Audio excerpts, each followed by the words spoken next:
ओम शांति। आज 5 अगस्त 2025 के साकार मधुर महावाक्य हैं।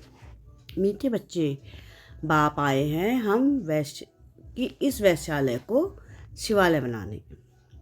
तुम्हारा कर्तव्य है वैश्याओं को भी ईश्वरीय संदेश दे, उनका भी कल्याण करना। क्या कह रहे हैं प्यारे बाबा?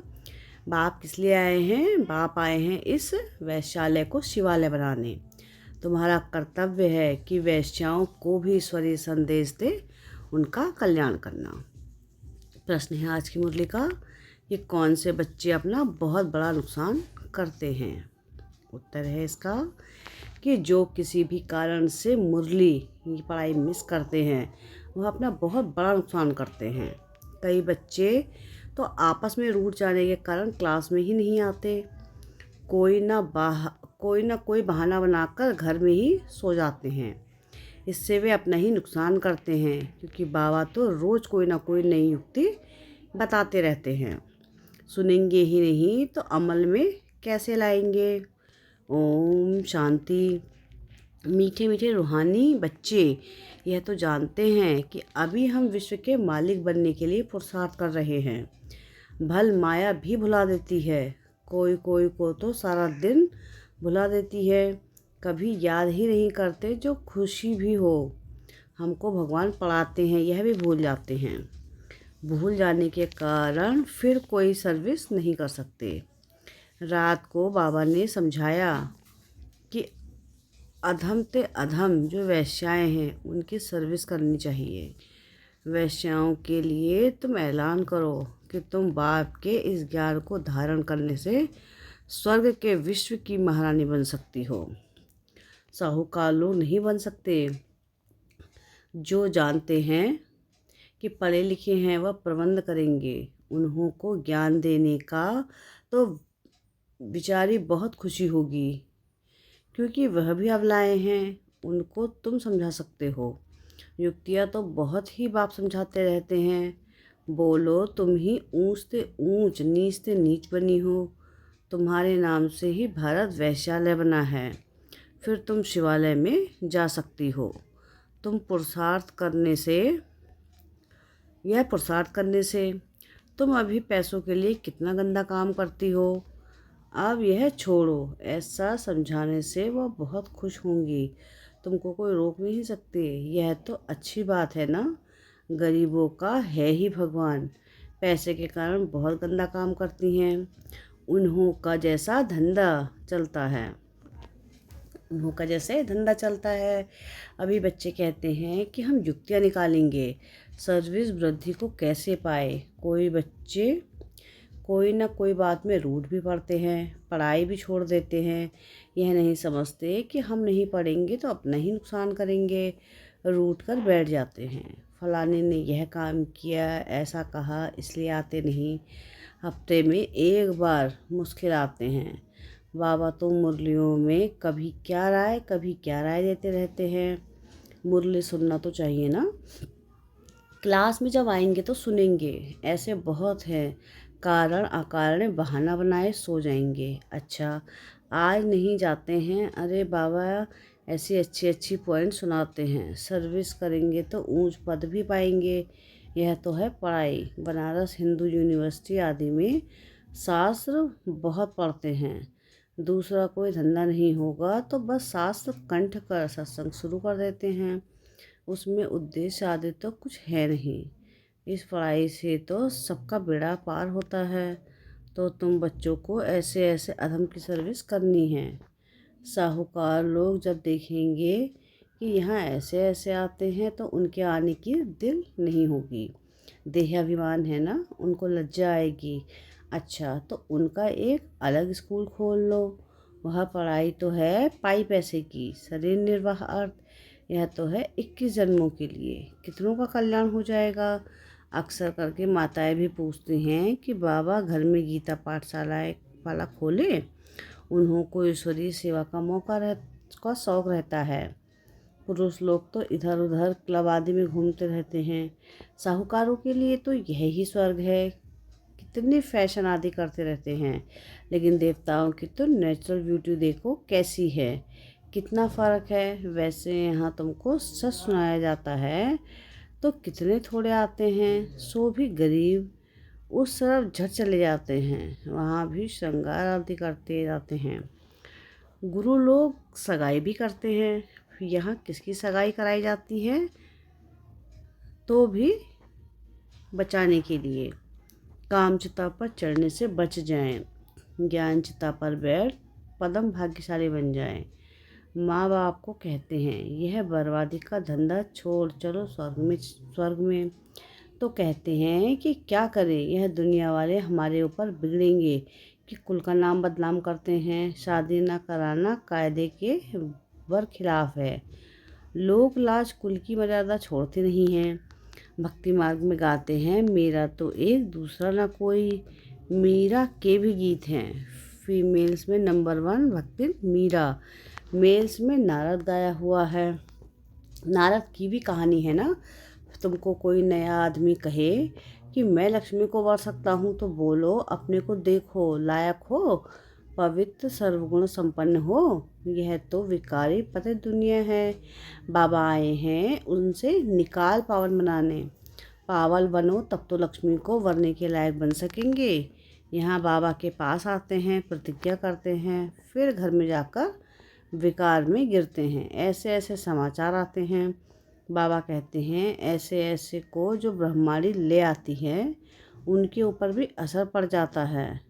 इंद्र सभा की कहानी भी है ना, तो ले आने वाले पर भी दंड पड़ जाता है। बाबा ब्रह्माणियों को हमेशा कहते हैं कि कच्चे कच्चे को मत ले आओ, तुम्हारी अवस्था भी गिर पड़ेगी, क्योंकि बेकायदे ले आए। वास्तव में ब्रह्माणी बनना है बहुत सहज, 10-15 दिन में बन सकते हैं। बाबा किसको भी समझाने की बहुत सहज युक्ति बताते हैं। तुम भारतवासी आदि सनातन देवी देवता धर्म के थे, स्वर्गवासी थे, अब नरकवासी हो, फिर स्वर्गवासी बनना है तो यह विकार छोड़ो, सिर्फ बाप को याद करो तो विकार विनाश हो जाए।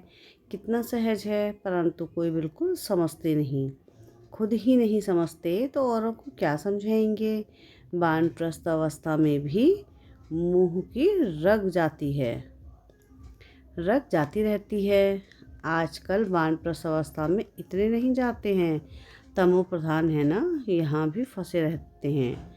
आगे वानप्रस्थियों के बड़े बड़े आश्रम थे, आजकल इतने नहीं हैं। 80-90 के हो जाते हैं तो भी घर को नहीं छोड़ते। समझते ही नहीं कि वाणी से परे जाना है, अब ईश्वर को याद करना है। भगवान कौन है यह सब नहीं जानते। सर्वव्यापी कह देते तो याद किसको करें, यह भी नहीं समझते कि हम पुजारी हैं। बाप तो तुमको पुजारी से पूज्य बनाते हैं, सो भी 21 जन्मों के लिए। इसके लिए पुरुषार्थ तो करना पड़ेगा। बाप ने समझाया है कि यह पुरानी दुनिया तो खत्म होनी है, अभी हमको जाना है घर, बस यही तात रहे। वहाँ क्रिमिनल बात होती ही नहीं। बाप आकर उस पवित्र दुनिया के लिए तैयारी करते हैं। सर्विसेबल लाडले बच्चों को तो नैनों पर बिठा कर ले जाते हैं।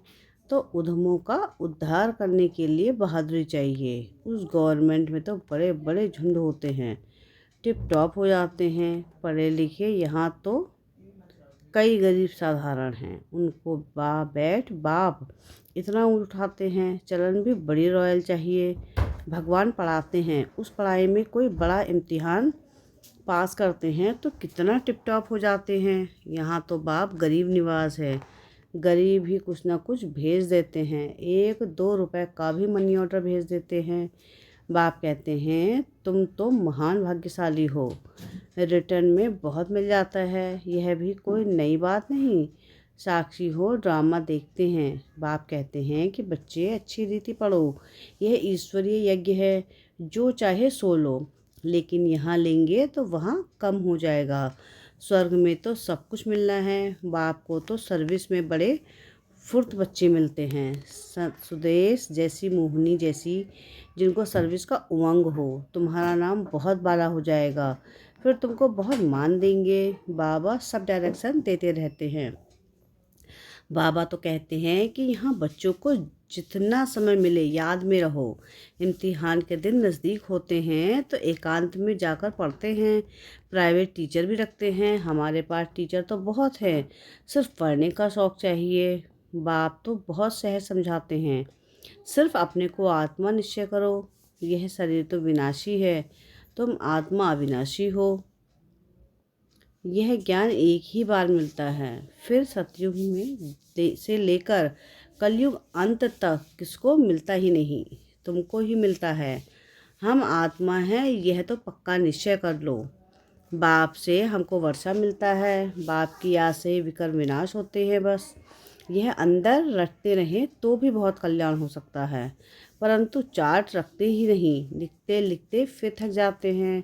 बाबा बहुत सहज कर बतलाते हैं कि हम आत्मा सतो प्रधान थी, अब तुम प्रधान बनी हैं। अब बाप कहते हैं कि मुझे याद करो तो सतो प्रधान बन जाएंगे। कितना सहज है, फिर भी भूल जाते हैं। जितना समय बैठो अपने को आत्मा समझो कि मैं आत्मा बाबा का बच्चा हूँ। बाप को याद करने से स्वर्ग की वासा ही मिलेगी।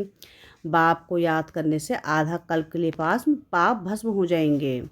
कितना सहज युक्ति बतलाते हैं। सब बच्चे सुन रहे हैं, यह बाबा खुद भी प्रैक्टिस करते हैं, तब तो सिखाते हैं ना। मैं बाबा का रथ हूँ, बाबा मुझे खिलाते हैं। तुम बच्चे भी ऐसा समझो, शिव बाबा को याद करते रहो तो कितना फ़ायदा हो जाए, परंतु भूल जाते हैं। बहुत सहज है, धंधे में कोई ग्राहक नहीं है तो याद में बैठ जाओ। मैं आत्मा हूँ, बाबा को याद करना है।